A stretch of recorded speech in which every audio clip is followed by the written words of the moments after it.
તો વિદ્યાર્થી મિત્રો, આપણે રાસાયણિક ગતિકી છે તેનો અભ્યાસ કરીએ છીએ. આ રાસાયણિક ગતિકીમાં આપણે પ્રક્રિયાનો ક્રમ અને જે આણ્વિકતા છે તે વિશેનો અભ્યાસ છે તે આપણે આગળ છે તે કર્યો છે. હવે અહીંયા આપણે આ ઉપરાંત જુદા જુદા ક્રમની જે પ્રક્રિયાઓ હોય છે તે જુદા જુદા ક્રમની પ્રક્રિયાઓ છે તે પ્રક્રિયાઓનો જે વેગ અચળાંક છે તેના એકમની પણ આપણે આગળના લેક્ચરની અંદર ચર્ચા છે તે કરી હતી. હવે અહીંયા આપણે જુદા જુદા ક્રમની પ્રક્રિયા માટેનું જે સંકલિત વેગ સમીકરણ એટલે કે ઇન્ટિગ્રેટેડ રેટ ઇક્વેશન જે છે તે આપણે કઈ રીતનું ડિરાઈવ કરી શકીએ અને એમનો અર્ધ આયુષ્ય સમય છે તે આપણે કઈ રીતનો નક્કી કરી શકીએ તે અહીંયા આપણે જોવાનો છે તે પ્રયત્ન છે તે કરીશું. તો અહીંયા આપણે જો જોઈએ તો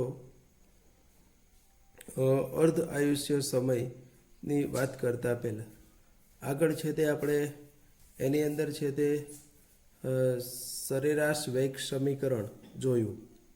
ત્યાર પછી આપણે ત્વરિત વેગ સમીકરણ પણ જોયું અને એની મદદથી આપણે એવું કીધું કે ભાઈ કોઈ એક ચોક્કસ જે રચના જે છે તેની અંદર કોઈ ચોક્કસ પ્રક્રિયાની અંદર કોઈ એક ચોક્કસ સમયે આપણે એ પ્રક્રિયાનો વેગ કેટલો હશે તો આપણે તે જો જાણવું હશે તો એમના માટે છે તે આપણે ત્વરિત વેગ સમીકરણ જે છે તેનો ઉપયોગ કરી શકીએ છીએ.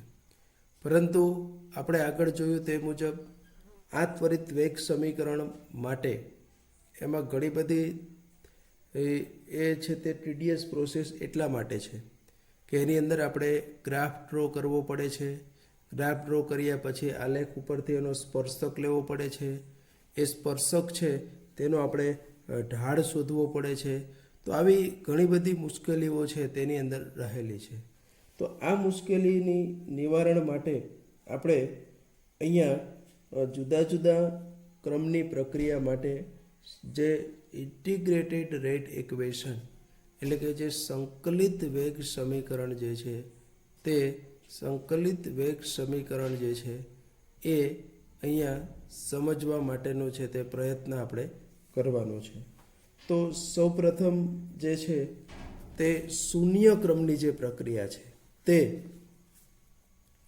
એ આપણે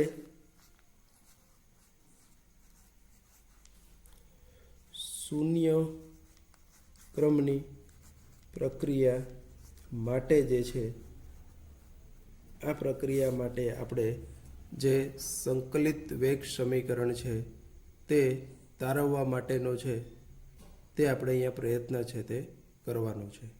તો તમે જાણો છો કે ધારો કે કોઈ એક પ્રક્રિયા હું કહી દઉં કે જેની અંદર આર ગિવ્સ પી છે, બરાબર, કે જેમાં પ્રક્રિયક છે તે નિપજની અંદર પરિવર્તિત થાય છે. તો આ પ્રક્રિયાનો આપણે જો વેગ લખીએ તો વેગ બરાબર માઇનસ આપણે આગળ જે દર્શાવ્યું તે મુજબ TR by DT is equal to વેગ અચળાંક કે ઇન્ટુ આર. પણ આ પ્રક્રિયા આપણી શૂન્ય ક્રમની છે એટલે કે આર રેસ ટુ હું શું તો કે 0 રાખીશ. હવે તમે જાણો છો કે કોઈ પણ રાશિ ઉપર શૂન્ય ઘાત હોય છે તો એ શૂન્ય ઘાત હોય તો એવા સંજોગોમાં આપણે શું કહી શકીએ તો કે ભાઈ એનું મૂલ્ય છે તે 1 થાય છે. તો અહીંયા આપણે કહી શકીએ કે minus D R by DT is equal to શું આપણને જોવા મળશે તો કે માત્ર કે આપણને જોવા મળશે. હવે આ સમીકરણને હું જોડું છે તે રીએરેન્જ કરું તો શું થાય તો કે minus D R is equal to આ ડીટીને આ સાઈડ જવા દઈશ એટલે શું થઈ જશે તો કે ડીટી. હવે બંને બાજુ માઇનસ વડે ગુણીશ એટલે આ જે માઇનસ હતું તેનું પ્લસ થઈ જશે એટલે કે D R is equal to minus K DT. તો અહીંયા આપણું છે તે વિકલિત વેગ સમીકરણ છે, અહીંયા સુધીનું છે તે.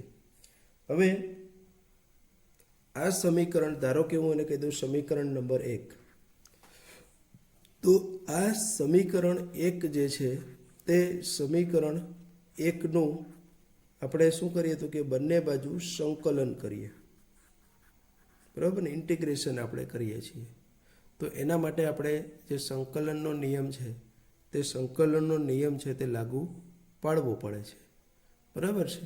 તો એ સંકલનના નિયમ માટે આ સમીકરણનું સંકલન તમને કદાચ મેથેમેટિકલી ટર્મ છે, એમાં બે રીતનું થાય, લિમિટ સાથે થાય અને લિમિટ વગર થાય. જો લિમિટ વગર થાય તો આપણે એમાં સંકલન અચળાંક જે છે, ઇન્ટિગ્રેટેડ કોન્સ્ટન્ટ જે છે તે આપણે અહીંયા છે તે મૂકવો પડે છે. તો અહીંયા માત્ર ડી આર છે. તો એકચ્યુઅલી અહીંયા શું હોય તો કે આર રેસ ટુ 0 હોય, બરાબર. આર રેસ ટુ 1 તો છે જ આપણો, અહીંયા ગુણ્યા 1 છે, 1 એટલે હું લઈ શકું કે આર રેસ ટુ 0. તો જો કોઈ રાશિનું આપણે સંકલન કરીએ તો એની ઘાતની અંદર આપણે 1નો વધારો થાય છે. એટલે અહીંયા કંઈ નથી, એટલે એકચ્યુઅલી શું હોય તો કે આર રેસ ટુ 0 છે. તો આમાં 1નો વધારો કરીએ એટલે શું આવે તો કે આર રેસ ટુ 1, બરાબર. એમાં શું આવશે તો કે આર રેસ ટુ 1, ઘાતમાં 1નો વધારો કર્યો, અને જે વધારો કરીએ છીએ એને ભાગવાનું હોય છે. તો અહીંયા 1 વડે ભાગીએ એટલે આ r raise to 0 into d આરનું સંકલન શું થશે તો કે આરની ઘાતમાં 1 વધારો થાય એટલે 0 હતી, એટલે માત્ર શું થઈ જશે તો કે આર. 1 વડે ભાગીએ તો એ સરખું જ મૂલ્ય આવે, ઇઝ ઇક્વલ ટુ અહીંયા પણ ડીટી છે, એટલે ડીટીનું સંકલન એટલે અહીંયા પણ શું કે તો આપણો અચળાંક છે, એટલે એ તો આપણો એમ જ રહેશે. પણ ડીટી એટલે અહીંયા પણ આપણે કહી શકીએ કે શું છે તો કે એમાં ટી રેસ ટુ 0 છે, બરાબર. ટી રેસ ટુ 0 છે, ગુણ્યા 1 કરીએ તો એની ઘાતમાં 1 વધારે એટલે ટી આવશે. તો માઇનસ કે તો હતો જ, અને ડીટીનું સંકલન થશે ટી. અહીં આપણે લિમિટ વગર કર્યું છે એટલે હું કહી દઉં પ્લસ આઈ, જ્યાં આને હું કહી દઉં સમીકરણ નંબર 2, જ્યાં આઈ શું છે આપણો તો કે આઈ છે તે આપણો શું છે તો કે સંકલન અચળાંક છે, બરાબર. આઈ આપણો જે છે તે શું છે તો કે સંકલન અચળાંક છે. હવે આ આપણે કોઈ એક ટી સમયે જોયું છે. હવે હું ધારો કે કોઈ એક એવો સમય લઉં કે જ્યાં ટી ઇઝ ઇક્વલ ટુ શું છે તો કે 0 છે.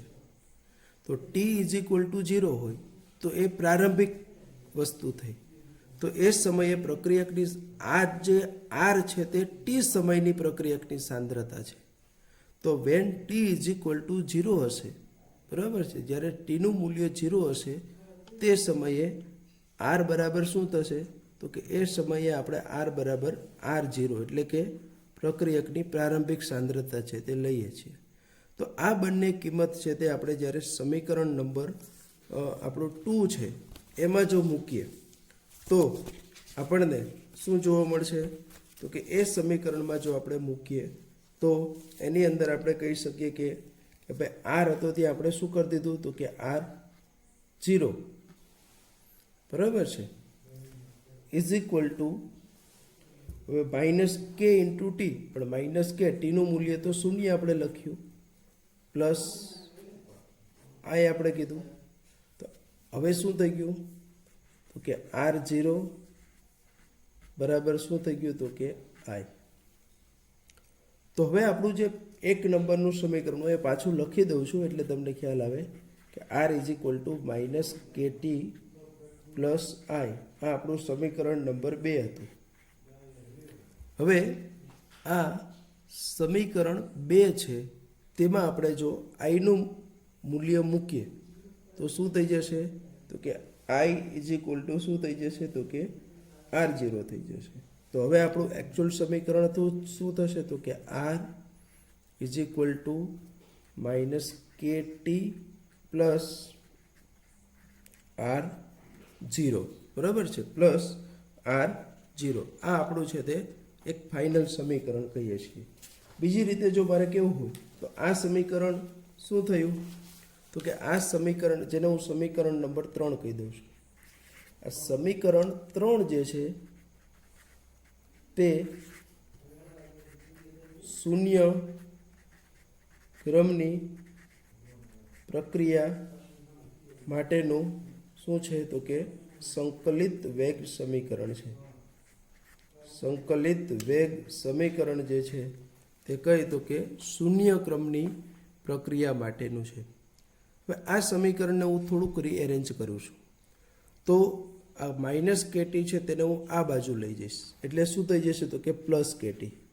તો plus KT is equal to અહીંયા જે આપણું છે તે R0 છે તે તો એમ જ રહેશે, અને આ R છે તેને હું આ બાજુ લઈ જાઉં છું, એટલે શું આવશે તો કે માઇનસ R. બરાબર છે, એટલે શું આવશે તો કે માઇનસ R. ખ્યાલ આવી ગયો? તો કે કેટી આ બાજુ હું લઈ ગયો એટલે પ્લસ કે ટી, R0 તો અહીંયા જ છે, આરને હું લઈ જાઉં એટલે માઇનસ R. તો ધેરફોર સૂત્ર આપણે જો કે ને સૂત્રનો કરતા બનાવીએ તો કે બરાબર શું થશે તો કે R0 કે બરાબર અહીંયા શું થશે હવે તો કે R0 minus R by T. બરાબર છે, અહીંયા R0 બાય ટી. તો આપણા માટે સૌથી અગત્યના બે સમીકરણ છે. એક તો આપણું આ સમીકરણ છે, અને બીજું છે તે આપણું કયું છે તો કે આ સમીકરણ છે. તો આ જે બંને સમીકરણો જે છે તે અહીંયા હું એને કદાચ ક્રમ આપો હોય તો સમીકરણ નંબર 4 કહી દઉં. એ શૂન્ય ક્રમની જે પ્રક્રિયાઓ છે એના માટે કેવા છે તો કે ખૂબ જ અગત્યના છે. હવે એ પૈકીનું જે આપણું આ સમીકરણ નંબર 3 જે છે તે સમીકરણ નંબર 3ની જો હું વાત કરું તો એ સમીકરણ 3 એટલે કયું આપણે કીધું તો કે આ ટાઈપનું છે. અને પાછું હું લખી દઉં એક વખત કે ભાઈ R is equal to minus KT plus R0. હવે આ સમીકરણને હું કોની સાથે y is equal to mx plus C પ્રકારના સમીકરણ જે છે સુરેખ સમીકરણ એની સાથે સરખાવું તો y અક્ષ ઉપર હું પ્રક્રિયકની સાંદ્રતા R લઈશ અને x અક્ષ છે તેના ઉપર હું સમય લઉં છું. તો એ પ્રકારનો જ્યારે હું ગ્રાફ ડ્રો કરીશ, બરાબર છે, એ પ્રકારનો જ્યારે ગ્રાફ ડ્રો કરીશ આપણે શું કીધું હતું કે x વર્સિસ y અક્ષ ઉપર મેં શું લીધું હતું કે પ્રક્રિયકની સાંદ્રતા R, અને x અક્ષ ઉપર શું લીધું છે તો કે સમય t. જો આ ગ્રાફ ડ્રો કરીએ તો આ ગ્રાફ આપણને સીધી રેખા તો મળે જ, એ ફાઇનલ છે. y જે કેમ કે સુરેખ સમીકરણ છે, એ ગ્રાફ આપણને સીધી લેટર મળે છે. પણ અહીંયા ઢાળ કેવો છે માઇનસ છે. તો માઇનસ ઢાળ હોય તો તે કઈ રીતનો મળે ગ્રાફ આપણને તો કે એ આપણને આ રીતનો છે તે ગ્રાફ મળશે. એમાં જે આ જે આખો ભાગ છે જેને આપણે કહીએ છીએ આંતરછેદ, એ આંતરછેદ છે તેનું મૂલ્ય કેટલું છે તો કે R0. અહીંયા C એટલે તમને ખબર છે કે આંતરછેદ કહીએ છીએ. અને બીજું અહીંયા આપણને શું મળે છે તો કે આનો ઢાળ મળે છે. તો ઢાળ કેવું છે તો કે માઇનસ મૂલ્ય છે. કે ઢાળ બરાબર આપણને શું મળે તો કે k મૂળ છે. બરાબર, ઢાળનું મૂલ્ય આપણને શું મળે તો કે માઇનસ k. આ પ્રકારનો ગ્રાફ હોય, નીચે જતો ગ્રાફ હોય, તેનો હંમેશા ઢાળ કેવો હોય ઋણ હોય, એટલે માઇનસ k. ઢાળ પણ આપણને ઋણ છે. તો એના ઉપરથી જે છે તે આપણે નક્કી કરી શકીએ કે અહીંયા જે રહેલી પ્રક્રિયા છે તે પ્રક્રિયાની અંદર એનો ઢાળનું મૂલ્ય છે તે ઋણ મળશે. આ ગ્રાફ ઉપરથી ઘણી વખત આપણને પ્રક્રિયાનો ક્રમ છે તે પૂછાતો હોય, અથવા તો ઘણા બધા અલગ અલગ પ્રશ્ન છે. ઢાળનું મૂલ્ય શું આવે શૂન્ય ક્રમની પ્રક્રિયાના ગ્રાફમાં, આંતરછેદનું મૂલ્ય શું આવે, આવા અલગ અલગ પ્રશ્ન જે છે તેમાં જનરલી પૂછાતા હોય છે. તો એવા સમયે આપણને છે તે આની પરફેક્ટ માહિતી છે તે હોવી જરૂરી છે. કોની તો કે આલેખની. હવે આ શૂન્ય ક્રમની જે પ્રક્રિયા છે તે શૂન્ય ક્રમની પ્રક્રિયાઓની ઉદાહરણો આપણે જોઈએ.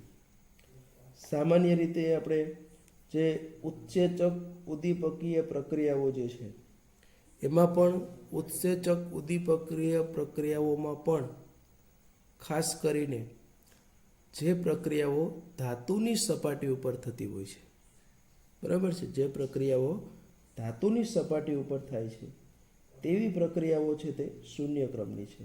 દાખલા તરીકે વાયુમય એમોનિયા છે NH3,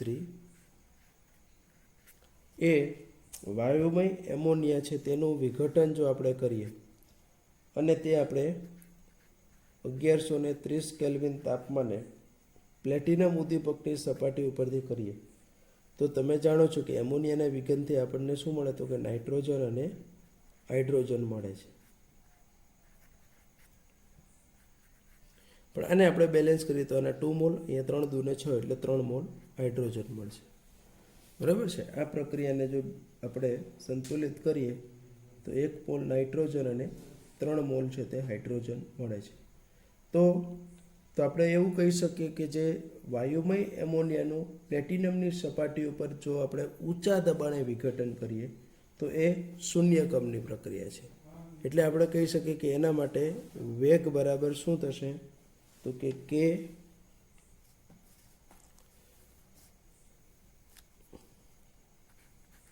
ઇન્ટુ NH3⁻0. બરાબર છે. શૂન્ય ક્રમ છે એટલે શું થશે એનું 0.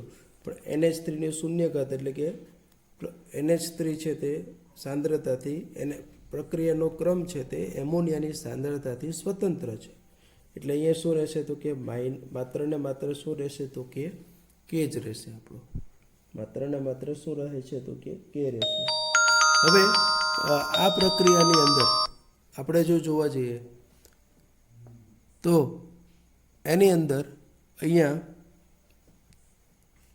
જે આપણે જોવાનું છે ખાસ કરીને તેની અંદર અહીંયા ઊંચા દબાણે શું થાય તો કે જે અધિશોષણ થતું હોય ધાતુની સપાટી ઉપર તે ઊંચું દબાણ થાય એટલે અધિશોષણની માત્રા વધે, અને અધિશોષણની માત્રા વધે એટલે આપણે કહી શકીએ કે ધાતુની સપાટી છે તે કેવી બને છે તો કે સંતૃપ્ત થઈ જાય છે.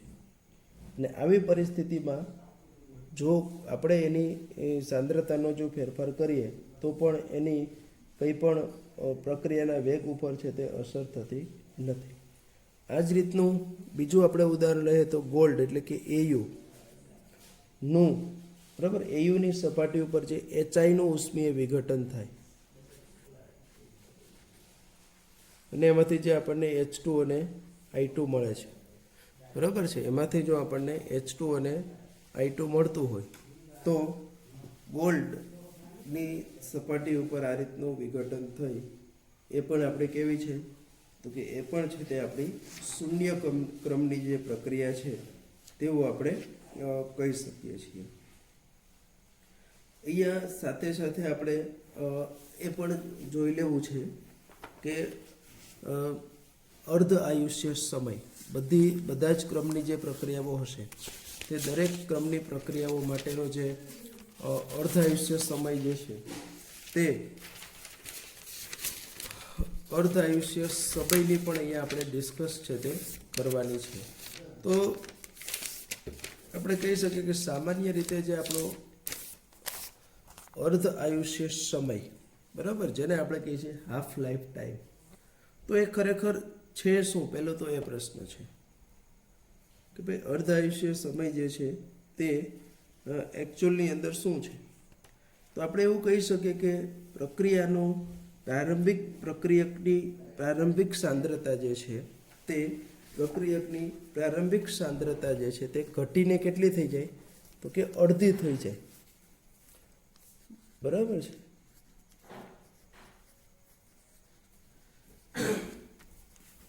તો પ્રક્રિયા દરમિયાન પ્રક્રિયક જે છે તેમની પ્રારંભિક સાંદ્રતા જે છે તે કેવી થઈ જાય તો કે ઘટીને અડધી થઈ જાય. તેને આપણે અનુરૂપ સમય જે છે તેને આપણે શું કહીએ છીએ તો કે તેને આપણે પ્રક્રિયાનો અર્ધ આયુષ્ય સમય છે તે કહી શકીએ છીએ, બરાબર છે. તો આપણે આગળ શૂન્ય ક્રમની જે પ્રક્રિયા જોઈ એમાં આપણે જોયું છેલ્લે કે ભાઈ K બરાબર એક સૂત્ર આપણે આવું તારવ્યું હતું કે ભાઈ R0 minus R by T, બરાબર છે, R0 minus R by T. તો આ પ્રક્રિયા માટે ધારો કે આપણે ટી બરાબર શું લઈ લઈએ, તો કે T1 એટલે કે આ આપણો છે તે અર્ધ આયુષ્ય સમય છે. અને એ સમયે આપણે કીધું કે આર બરાબર શું થશે આપણું, તો કે સાંદ્રતા અડધી થઈ જશે, તો કે R0 બાય 2 થશે. તો આ મૂલ્ય જે છે તે જો સમીકરણ આપણું જે એક કહી દઉં આને, તો આ સમીકરણમાં આપણે આની ટી અને આરની કિંમત મૂકીએ તો શું થઈ જશે, કે K is equal to R0 minus R0 by 2 into T1 half. તો R0 માઇનસ R0 બાય 2 એટલે શું થશે, તો કે R0 બાય 2 એટલે બીજી રીતે કેવું હોય તો 1 માઇનસ 0.5 એટલે શું આન્સર આવે, તો કે 0.5. તો આપણે કહી શકીએ કે કે બરાબર શું થશે, તો કે R0 બાય T1 હાફ કેટલા, તો કે 2T1 હાફ. હવે T1 હાફને હું સૂત્રનો કરતા બનાવું તો શું થઈ જશે, તો કે T1 half is equal to શું થશે, તો કે R0 બાય કે, બરાબર. શું થશે, તો કે T1 હાફ બરાબર શું થઈ જશે, તો કે R0 બાય કે આપણને જોવા મળશે, બરાબર. એનું મૂલ્ય આપણને શું જોવા મળશે, તો કે બીજું આના ઉપરથી આપણે થોડુંક એ પણ કહી શકીએ કે ભાઈ જે આપણી શૂન્ય ક્રમની જે પ્રક્રિયા છે તે શૂન્ય ક્રમની પ્રક્રિયા માટે એમનો જે અર્ધ આયુષ્ય સમય છે, એટલે કે જે આપણે આ T1 હાફ કીધું છે તે અહીંયા આપણે સોરી અહીંયા એક 2 રહી ગયું છે આપણું, અહીંયા 2K આવશે, બરાબર છે. અહીંયા આપણું શું આવશે, તો કે 2K આવશે. તો અહીંયા T1 half is equal to R0 by 2K આપણે જે લીધું છે એની અંદર અહીંયા આપણે 2 અને K આ બંને કેવા છે, તો કે અચળ છે. તો એ અચળ છે તો આપણે શું કહી શકીએ, તો કે T1 half is પ્રપોઝનલ two R0. એટલે કે શૂન્ય ક્રમની પ્રક્રિયાનો જે અર્ધ આયુષ્ય સમય છે તે પ્રારંભિક સાંદ્રતાના કેવા છે, તો કે સમપ્રમાણમાં છે, બરાબર છે. શૂન્ય ક્રમની પ્રક્રિયાનો જે અર્ધ આયુષ્ય સમય છે તે અર્ધ આયુષ્ય સમય આપણે અહીંયા કહી શકીએ કે તેમની પ્રારંભિક સાંદ્રતા એટલે કે R0 છે તે પ્રારંભિક સાંદ્રતાના કેવી છે, તો કે સમપ્રમાણમાં છે.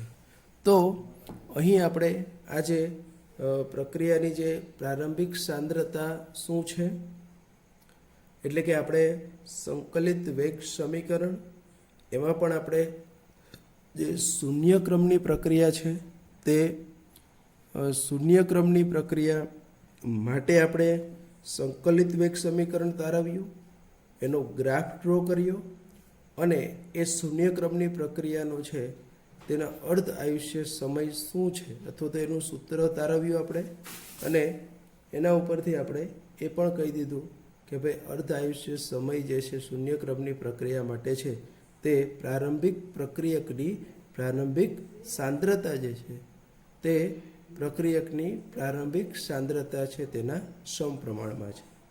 હવે પછી આ રીતે આપણે જે પ્રથમ ક્રમની પ્રક્રિયા છે તે પ્રથમ ક્રમની પ્રક્રિયા માટે પણ આપણે છે તે એનો સંકલિત વેગ સમીકરણ જે છે તે સંકલિત વેગ સમીકરણ તારવીશું. એનું જે ગ્રાફિકલી જે છે તે પણ આપણે એનું પ્રેઝન્ટેશન ઇન્ડિકેટ કરશું, અને એવી જ રીતે સાથે સાથે આપણે એમનો પણ જે અર્ધ આયુષ્ય સમય છે તેનું સૂત્ર તારવી એ અર્ધ આયુષ્ય સમય જે છે તેમનો પ્રારંભિક સાંદ્રતા જે R0 આપણી છે તે R0 સાથે શું સંબંધ છે તે આપણે છે તે એમની અંદર છે તે જોઈશું.